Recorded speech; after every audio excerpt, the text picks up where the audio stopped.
So, Amani, start with just go back to the transfer. Your expectations when you said, "Hey, I'm going to go to West Virginia," and has it lived up to what you thought it would be? Most definitely. I just wanted a better opportunity for myself, a place where I could go have a good relationship with the coaching staff, and play the role I want to play on the team, and just win. I feel like I've done that so far. We've done that so far here and been successful. Your role, has it been what Coach DeVries described to you during the recruiting process? Yes, most definitely. Being able to space the floor, playing inside out, pass the ball from, the top of the key, play, two-man game with Vaughn.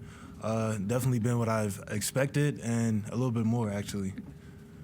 Difficult is it for a 6'8" guy, though, to be in the post? You can space it, but there are times you're just, undersized. Mm-hmm. How difficult is that? As long as I'm doing my job early or doing my work early, then it's not so difficult. My length and, my ability to root guys out, from the knees down, has definitely helped me and, has been able to, allow me to play in the post for as long as I have and, be successful at it. Monty, obviously, if you go back to like the beginning of the season, expectations were low because no one really knew any of you guys. And so, obviously you guys kind of proved that wrong. And so now you go into this next step and Tucker's out. So everyone's like, okay, well now that's going to have an effect. And yet you guys just kind of keep, what's the key to overcoming that adversity and continue to, get better and to win? Just learning what it takes every day, having that relationship with our coaching staff. They're always on us about being too casual. You practice how we play. So really just, just finding a better bond with each other on and off the court and, just trusting each other, continuously throughout, hard games and the down games and just keep instilling, confidence in each other. That's going to be very key, coming on Big 12 play. Tucker's out, our season's over. Was there ever any kind of thought like that amongst you guys? No, not really. It was more the next guy has to step up. We look to the bench, guys like KJ, Joe, and E to really step up for us. And, we never doubted each other, even when they was on the bench, wasn't getting many minutes early, but we knew everybody was capable of success. So, we just looked to bring each other up and, stay together instead of, fan out and be more selfish as a group. And Eduardo both run the floor really well. Early transition on offense, getting back on defense. What are the keys for you in doing that and having that mindset? Because it's not easy for bigs to, haul it up and down the court like a guard does. It was something that was instilled in me very early. I think around 6th grade, I had a coach who always just told me to run the floor. It's an easy 6 to 8 points if you run the floor. The guards are looking up to, press the ball and press the paint, and really just, something I've been able to, create a habit, and it helps, just make the game a lot easier, get down the floor a lot easier, and get into, our actions a lot easier as well. You and Eduardo talk about that a little bit, different ways you can do that, go fake a post, pop out for a three, those kind of things? Yeah, really just feeding off each other. We see each other do little things. He's a lob threat. I'm more of a pick and pop. So whenever I see him do something that I feel like I can instill in my game, some way, somehow, then I take it, and it's the same way with him, vice versa. So the game on Sunday is 2 o'clock, so it's probably over somewhere between 4 and 5. Post-game stuff, locker room stuff. How soon are you on the road, back home to Maryland after the game? Christmas? I'm gonna go to my apartment first, take a shower, and then right after that, I'm straight on the road with my family. 68, right? Going to Baltimore, right? 68, then I think 70, going more to D.C. Like, I live like 30 minutes outside of D.C., more Silver Spring area. Could you go home when you were in Illinois, or? Yeah, we only like 3 days, though. We get a little bit of a longer break here, so I'm definitely blessed. Can't wait to be with my family. Because you guys don't have a lot of depth inside, obviously foul problems can be difficult. You had a couple games early that you had some foul problems. Did you learn from that? Are you conscious that boy, I can't pick up any cheap ones? How do you work that? I'm very conscious, Coach Frage is always on me about my fouls. All the coaches, especially in practice, trying to make sure I'm building good habits. For myself, I know if I take myself out the game, then it slims my team's chances of winning. So really just got to be unselfish in that category and really be mindful. How do you do that? I mean, do you not go for as many blocked shots? Do you not maybe check out people quite as hard, block out as hard on rebounds? How do you stay away from foul trouble? That's a good question. It's hard to do that and play hard at the same time. I really play, really carefree until I pick up the first one. And once I pick up the first one, it's more, okay, I got to watch what I do here. I got to look out for the hook and holds, do my work a little bit more earlier, show hands, and, talk to the refs and make sure we're all on the same page. Obviously, you guys haven't even played a conference game yet, so it's obviously still very early in the season, but people are starting to notice West Virginia, bracketology and things like that. Do you guys notice that, or does that hurt, maybe? I don't think we don't talk about it as a team at all. Maybe the coaches do, but really with us, we're just trying to figure out how to win consistently, especially, Tucker's out right now, so it's like, everybody got to step up. Everybody got to do something a little bit better to help, our winning odds. So right now, we're really just head down and focus on what we got to do to win. What plays from the other guys make the most difference with Tucker out? Is it shooting? Is it passing? Or maybe both? Or defense? I would say definitely on the defensive side. We lose a little bit of our length, especially like in the front court area.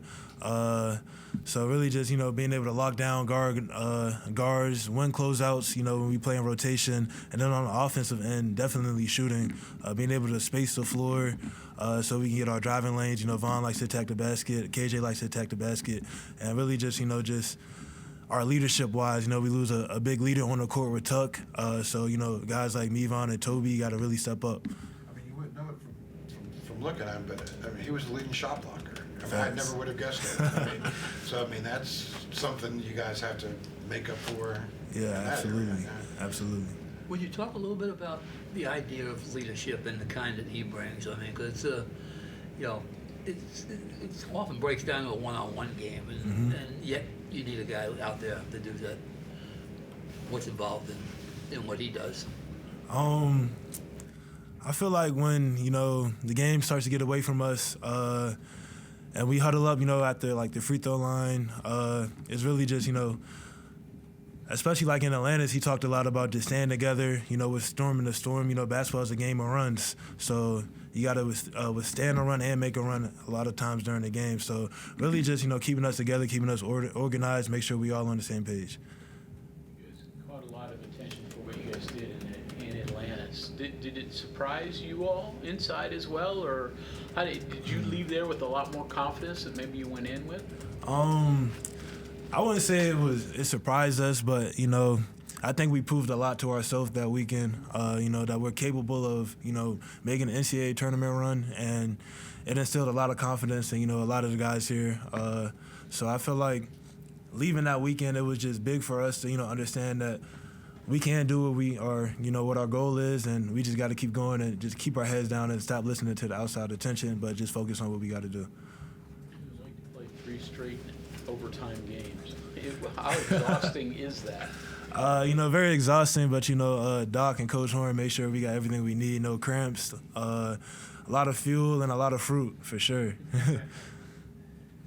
When you get home, do you already have requests made for mom? Hey, you got to make this, you got to make this. Yeah, my only request is really just, my mom makes a really good spaghetti pie and a little bit of bread to go with it, so definitely got to get some carbs from my Dukes. Explain that to us that haven't had it. What is spaghetti pie? It's basically just like spaghetti noodles, cottage cheese, different kind of cheeses, and then on top, she makes like a homemade cheese, and she covers that and puts like Italian seasoning, I think, and then she just puts it in the oven and like let it bake like a pie. It's pretty awesome. Home for the rest of us? I could if you would like. When's the last time you were able to see your family? They come to every game. Like, it's just like a 3-hour drive. So usually every game I have my mom, dad, my aunt or my cousin, and usually my grandma comes whenever she's available as well. What kind of Christmas traditions do you guys have going next week?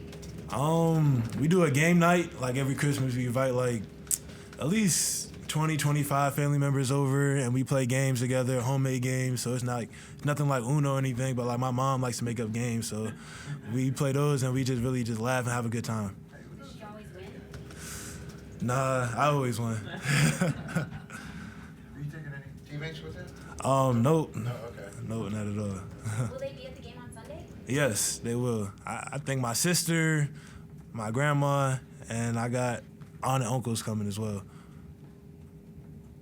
They got a car that's going to rack up some miles. Yeah, I mean, definitely. it's 3 hours, but that's still up and back. Yep, adds up for sure. Coach Witter mentioned toughness as his number one thing that he looks for when he's evaluating players on the court. He mentioned you as one of the players that really shows that. How do you feel like it shows up, and was that instilled from you kind of early age too? I feel like it just shows up in my passion, you know, the way I play, how hard I play. You know, being undersized, you kind of have to have passion. It's not about the, you know, how the size of the dog, but the size of the dog's heart. So really, it was definitely instilled in me at an early age. My dad always said, if you're gonna do something, you're gonna do it with, you know, all your will. You're gonna put your best foot towards it. So I try to do that, not just with basketball, but outside of basketball. You know, anything I do in life, that's definitely my main focus. Are your parents tall? Where'd you get your height genetically? My dad's about 6'2". My mom is 5'9", but I get it from my mom's side. I got cousins on my mom's side about 6'9", 6'10", 7 foot even. A couple even play basketball. But yeah, definitely my mom's side. You would have heard of basketball guys that played for major colleges or anything? Nah, none. No. None. Yeah. All right, thank you. Thank you.